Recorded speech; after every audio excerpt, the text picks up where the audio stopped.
ونصلي على رسول الله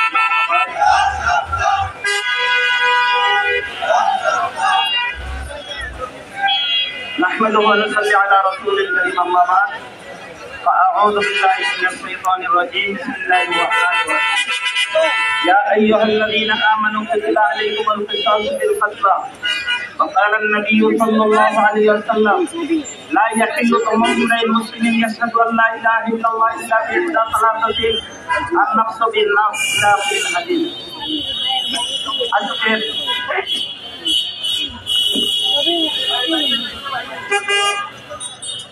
আজকের এই বিক্ষোভ মিছিলের সংগ্রামী সভাপতি উপস্থিত উলামায়ে কেরাম এবং দ্বীনী ভাইয়েরা,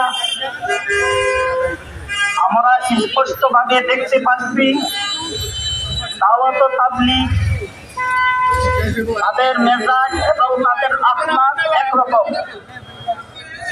আর যারা নাকি সাদিয়ানি তারা আসলে তাবলীগী নয়, এরা হলো খুনি, সন্ত্রাসী, এরা ভারতের দালাল, ইসরায়েলের দালাল। কেন ওয়াসিফের ছেলে উসামা, আমি আরো কয়েকবার বলেছি, ওয়াসিফের ছেলে উসামা বারবার ইসরায়েলে যাওয়ার অর্থ কি? ইসরায়েলের দালাল যদি না হয়, যেই দেশে যাওয়া নিষিদ্ধ সরকারিভাবে, আমাদের গোয়েন্দা সংস্থা দেখেছেন, সরকার কেন অ্যাকশন নিলে না? ইসরায়েলে যাওয়ার উদ্দেশ্য একটা মাত্র আমরা দেখছি, তারা হইল ইসরায়েলের দালাল, ভারতের দালাল, এরা সন্ত্রাসী, এরা খুনি, এরা দাওয়াত তাবলীগের লোক না। আমাদের দেশের যারা নাকি জনগণ, তারা বুঝতে হবে আসল দাওয়াত তাবলীগ কি জিনিস। দাওয়াত তাবলীগ কিয়ামত পর্যন্ত চলতে থাকবে ইনশাআল্লাহ। দাওয়াত তাবলীগ হলো রাসূলের আখলাক চরিত্র, রাসূলের আদর্শ বহন করে তারা। আল্লাহর রাসূল কাউকে কোনোদিন হত্যা করে নাই, কোনোদিন আঘাত করে নাই, কিন্তু এরা যেহেতু খুনি, এরা যেহেতু হত্যাকারী, এরা যেহেতু সন্ত্রাসী, এরা যেহেতু সব ধরনের বিশৃঙ্খলা সৃষ্টিকারী, এরা কোন রকমের দাওয়াত তাবলীগের লোক নয়। এই জন্য আমি প্রশাসনকে বলবো, অন্তর্বর্তী সরকারকে বলবো এই কথা, 18 সালে তাদের বিচার না হওয়ার কারণে, একজন ভাই শহীদ হওয়ার পরেও তাদের বিচার না হওয়ার কারণে 24 সালে তারা 4 জনকে শহীদ করেছে। 24 সালে যদি নাকি তাদের বিচার না হয়, আগামীতে তারা 500 শহীদ করবে, আল্লাহ ভালো জানেন। এই জন্য এদেরকে বিচারের আওতায় আনতে হবে।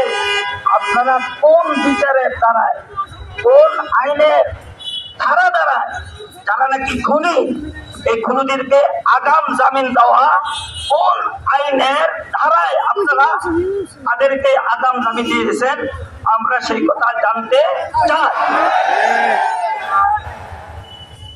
এখন যে আইনজীবীরা বলেছে এই কথা, যে তৃতীয় পক্ষ এখানে হত্যাকাণ্ড করেছে, তাদের উদ্দেশ্য যে আসল খুনিকে আড়াল করা উদ্দেশ্য। খুনিদেরকে যদি আড়াল না করার উদ্দেশ্য হয়, দিনের মতো স্পষ্ট, এখন যদি কেহ বলে রাত্র, এটা কেহ মানবে না। এই সাহাবায়ে তারাই এই জঙ্গির মাঝে, তারাই হত্যা করেছে, তারাই খুনি, তারাই অসংখ্য শতাধিক তারা দখল করেছে, স্পষ্ট। তাহলে এই খুনিদেরকে আড়াল করার জন্য আজকে এই কথা বলা হয়, তৃতীয় পক্ষ খুন করছে, কখনো কোনো সময় হইতে পারে না। আমরা আমাদের এখান থেকে আমরা ঘোষণা দিচ্ছি স্পষ্টভাবে, যদি নাকি খুনিদেরকে আবারও গ্রেফতার না করা হয়, বিচারের আওতায় না আনা হয়, তাহলে 25 তারিখে আপনারা দেখবেন, অন্তর্বর্তী সরকার দেখতে পারবে 25 তারিখে বাংলাদেশের কি অবস্থা হয়। সেই অবস্থার জন্য আপনার অন্তর্বর্তী সরকার দায়ী, আর যা কিছু হচ্ছে এর জন্য দায়ী অন্তর্বর্তী সরকার, প্রশাসন দায়ী। আমরা মাঝে আসতে চাই না।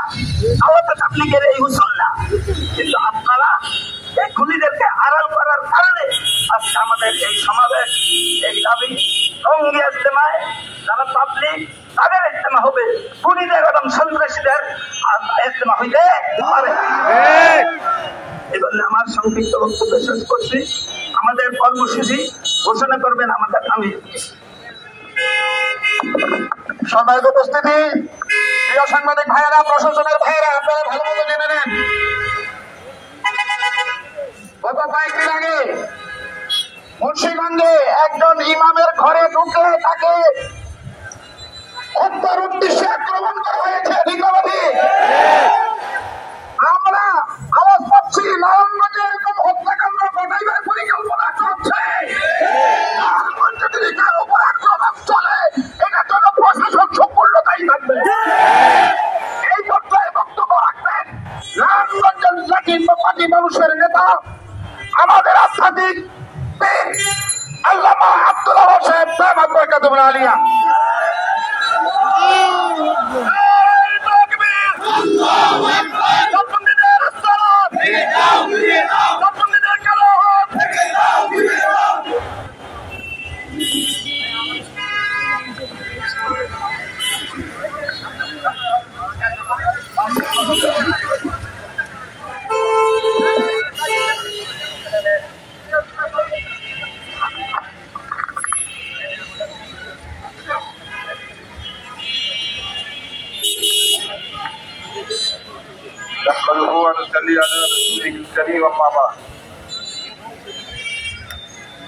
أعوذ بالله من الشيطان الرجيم.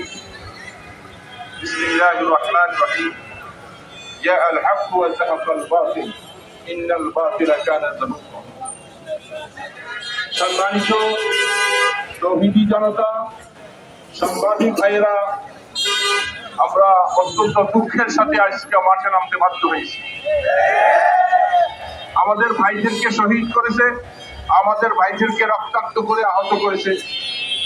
আমরা সরকারের কাছে মামলা করে তাদেরকে অনতিবিলম্বে কাস্টডিতে নিয়ে উপযুক্ত বিচার করার দাবি করেছিলাম, কিন্তু গত বুধবারে শুনেছি যে তাদের দু একজনকে অ্যারেস্ট করার পরেও তাদেরকে আবার দেখা গেল যে জামিন দিয়েছে। বোঝা যাচ্ছে সরকার আসলে আমাদেরকে নিয়ে একটা খেলনার পাত্র বানাচ্ছে। আমাদের উপদেষ্টারা এখনো বুঝতে পারেনি আমাদের দাওয়াতে তাবলীগ সহ এই দেশের উলামায়ে কেরাম তারা একসাথে মিলে কাজ করবে। যদি দাবি আদায় না হয়, দাবি কিভাবে আদায় করতে হয় সেটা আমরা জানি ইনশাআল্লাহ। এই জন্য আগামী ইজতেমা আমরা অবশ্যই ঘোষণা দিচ্ছি, নারায়ণগঞ্জ থেকে প্রয়োজন বোধে আমরা লক্ষ লক্ষ মানুষ গিয়ে উপস্থিত হব। ইজতেমা সাতপন্থীদেরকে দ্বিতীয় পর্বে করতে দেওয়া হবে না।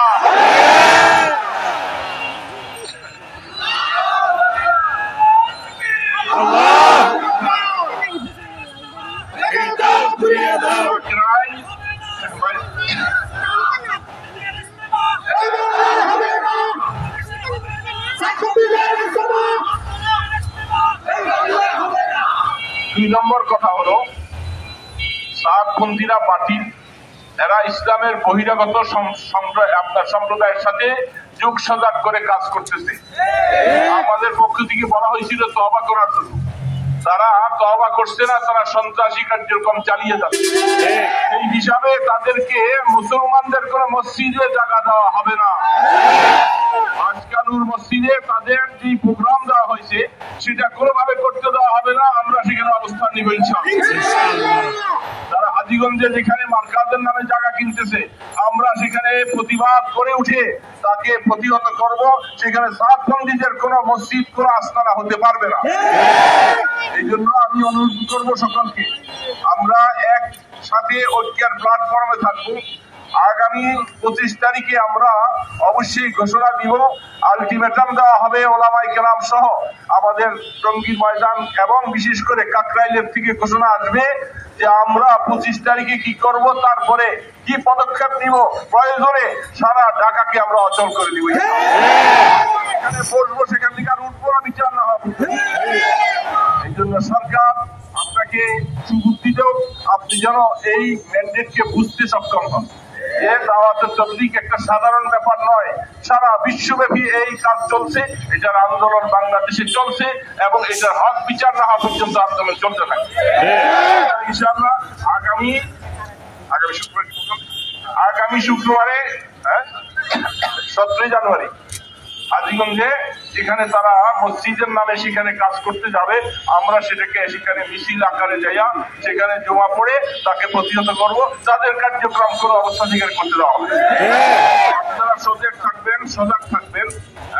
সেখানে আমরা সকলেই ঘোষণা দেওয়া হবে, আপনাদের ফেসবুকে আমাদের প্রোগ্রামটা সুন্দরভাবে হবে। আমরা সকলে সুচারুভাবে কাজ করব, আমরা সচেতন থাকবো।